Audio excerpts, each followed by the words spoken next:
Hey guys, this is Chetan for Gizmo Times and you're watching a quick unboxing and hands-on with the ROG Phone 3 from ASUS. ASUS has finally brought their new generation gaming smartphone under the ROG series. The ROG Phone 2 was quite a good phone, and for the price that it was launched for, it was a killer of a deal because it came with the latest chipset, one of the best cooling systems for the smartphone because anyway GPU would heat up when you do a lot of gaming, and along with that, there were things like that 8 triggers and a large battery, fast charging. There was so much into that phone. So what has changed now? What does ROG Phone 3 bring into the equation? That's what we are going to check out in this video. Though I won't be able to do the testing of the gaming right now, it is already done from our side, but we are waiting for the company's update.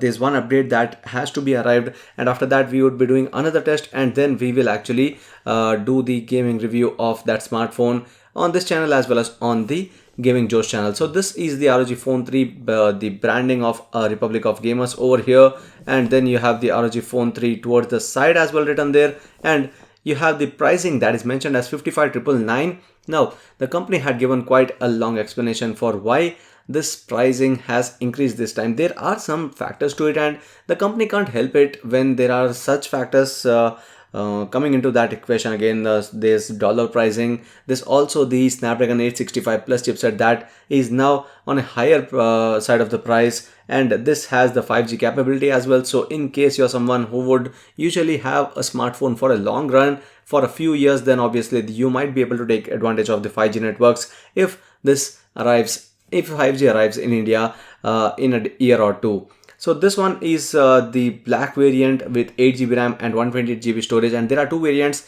The other one is going to be with the 12 GB RAM, 256 GB storage, and there's also the 6.59-inch Full HD Plus display, and that has 144 Hz or 1 millisecond AMOLED HDR10 plus certified display. So power packed display actually. So it's an AMOLED display for sure, but 144 Hz refresh rate is something really rare that we see in smartphones. So ROG is one of those smartphones that is going to have that experience for the users. And you have the ROG aerodynamic system. So this is all about the cooling system that is packed into the smartphone. Let's now check out the box content, and after that I'll give you a quick preview of the smartphone physical aspect wise and also with the UI.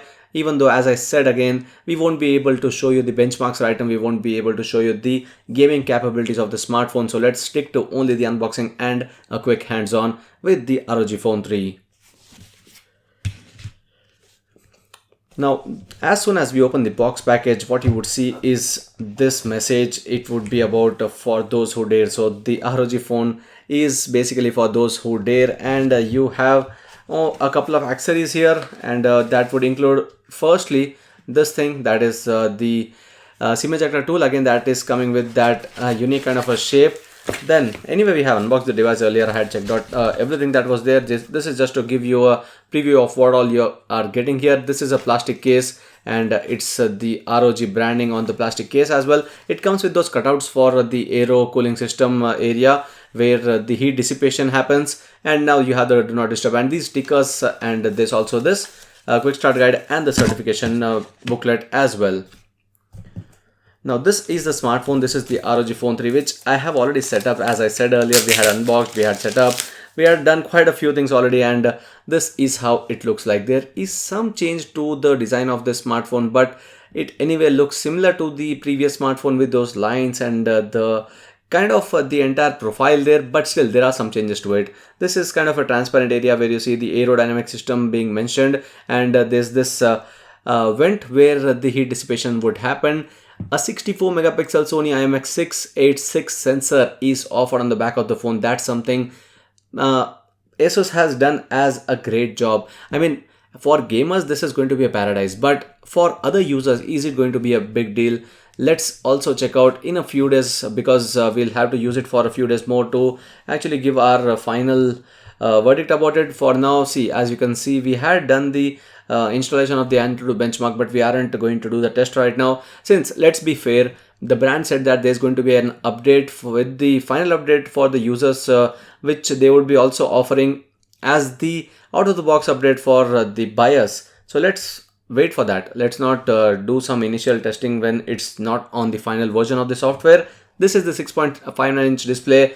This has the stereo speaker system, quad microphone system, and also towards the side you have the air triggers, and this time it's kind of an advanced air triggers. You have L1, L2, R1, R2, the multiple air trigger system here, and the power button, volume rocker button towards the right side. You have the microphones on every angle, actually on every side, and this is the SIM ejector area. There's this dual USB Type-C port here, of which you can use one of them for connecting and charging the device. There's also the second charger here, and the advantage of having this multiple USB Type-C ports, one of the advantage that I would say is that you could easily stream using this smartphone, because what happens here is that when you are using one of the Type-C earphones to actually connect your headphones, the other one can be used for the data output. So you can actually stream from the smartphone. That is one of the advantages. That was something that I hated in smartphones like OnePlus 8 and Realme X3, where streaming was not possible because you have only one port for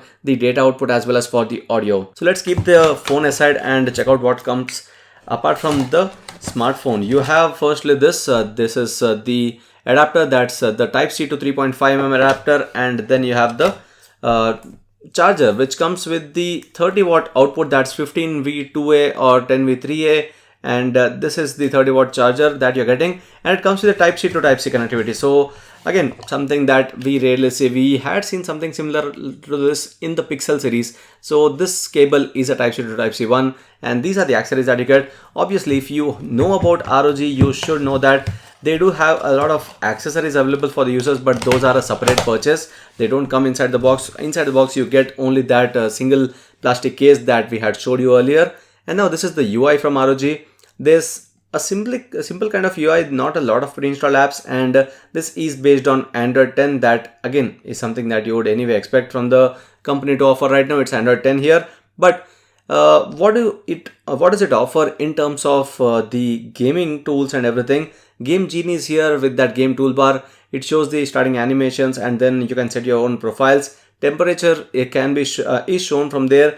There's real-time info management for CPU, GPU, battery level, system temperature, FPS, and also the remaining time.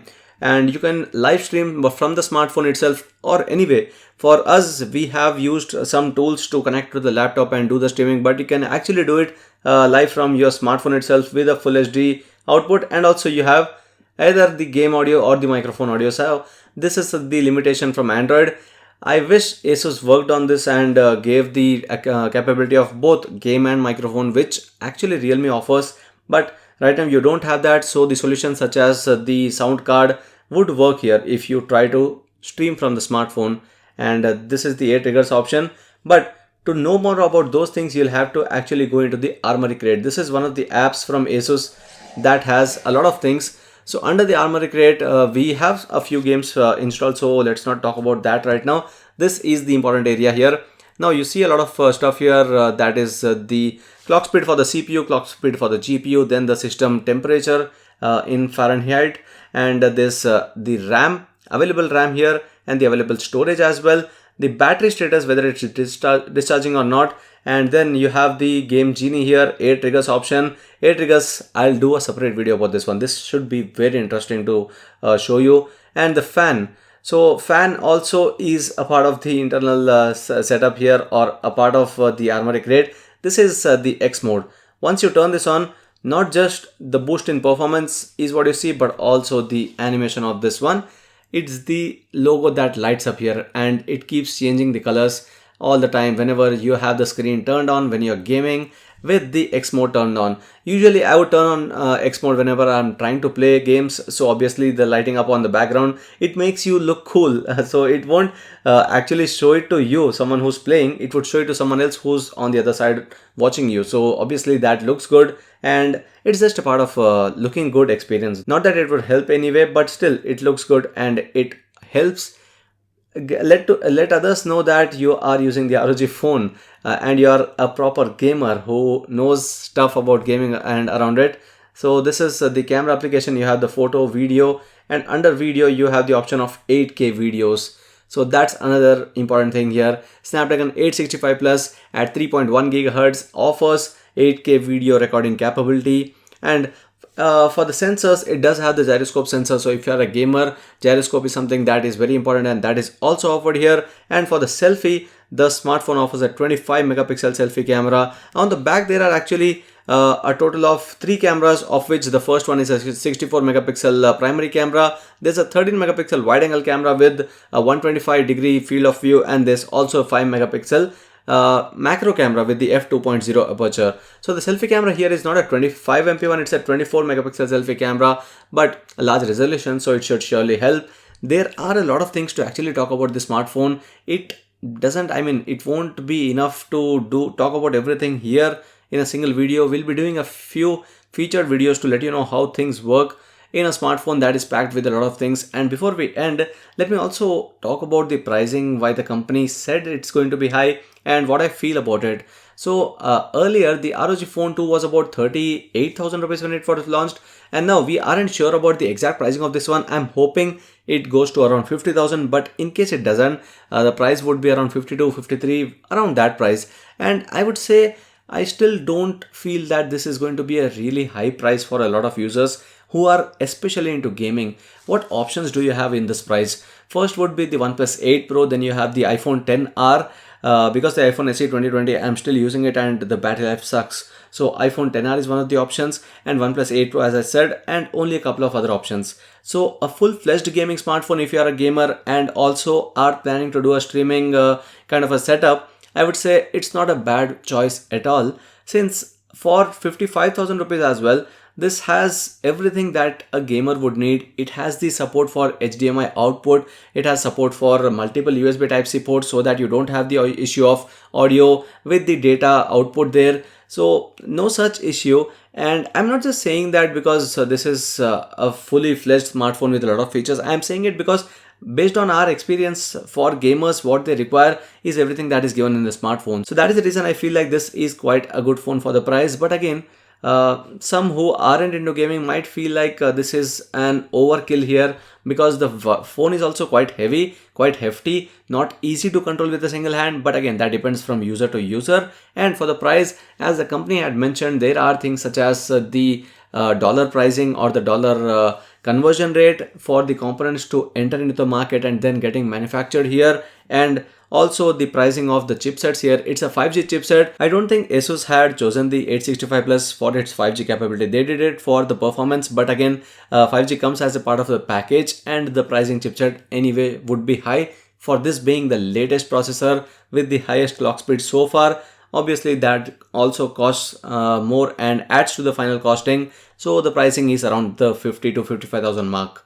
So that's it in this video. This isn't my final verdict. You'll have to wait for the final verdict. This was just a quick unboxing and hands-on with the ROG Phone 3 from Asus. Stay tuned for our other videos about the entire explanation around how gaming happens in the smartphone, around the camera review, and also the other reviews of the ROG Phone 3. I hope you like this video. If you do, share and subscribe to Gizmo Times for more. Thanks for watching, and see you in the next video.